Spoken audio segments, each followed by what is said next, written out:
Full Moon sale காலை 9 மணியிலிருந்து இரவு 12 மணி வரை ஜூலை 29 ஒரு நாள் மட்டும். அண்ணா பல்கலைக்கழக மாணவர்களின் தேர்வு முடிவுகளை வெளியிடாமல் தாமதம் செய்யும் தாவேகா அரசுக்கு திமுக மாணவர் அணி கடும் கண்டனம் தெரிவித்துள்ளது.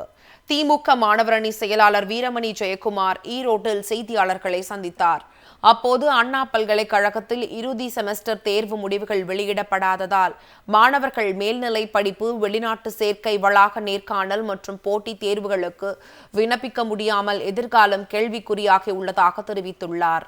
மேலும் துணைவேந்தர் நியமனம் மற்றும் உயர்கல்வித்துறை பிரச்சினைகளுக்கு தீர்வு காண்பதில் தாவேகா அரசு மெத்தனமாக செயல்படுவதாகவும் கடந்த 2 மாதங்களில் பெறப்பட்ட 20,000 கோடி கடன் குறித்து அரசு வெள்ளை அறிக்கை வெளியிட வேண்டும் என்றும் அவர் வலியுறுத்தினார்.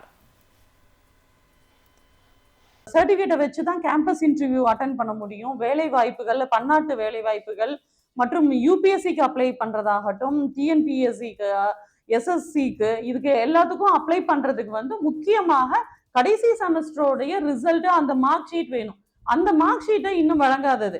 அதாவது நீங்க மே மாசம் தான் ஆட்சி அமைச்சிங்க, மே 10ஆம் தேதி. மே, ஜூன், இப்போ ஜூலை எண்ட் ஆயிருச்சு. அட்லீஸ்ட் இந்த 2 மந்த்ஸ்லயாவது என்னென்ன நடவடிக்கைகள் எடுக்கணும், எடுக்க வேண்டி இருக்கு அப்படின்னு அதிகாரிகளிடமாவது நீங்க ஒரு ஆலோசனை கூட்டம் நடத்தியிருந்தீங்கன்னா கூட அவங்க சொல்லியிருப்பாங்க. இவ்வளவு தாமதம் ஏற்பட்டிருக்காது. இளைஞர்கள், மாணவர்கள் இதனால இவ்வளவு பாதிப்புக்கு உள்ளாகி இருக்க மாட்டார்கள். ஒரு அக்கறையற்ற மக்கள் மீது அக்கறையற்ற அடுத்த கட்டமாக என்ன நடவடிக்கை வேண்டும் அப்படின்னு அதிகாரிகளுடன் உடனுக்குடன் ஆய்வு செய்யாமல் காலையில இருந்து 5 மணி வரைக்கும் நான் ஆபீஸ்ல செக்ரட்டேரியட்ல இருக்கேன் அப்படின்னு சொன்னா மட்டும் பத்தாது.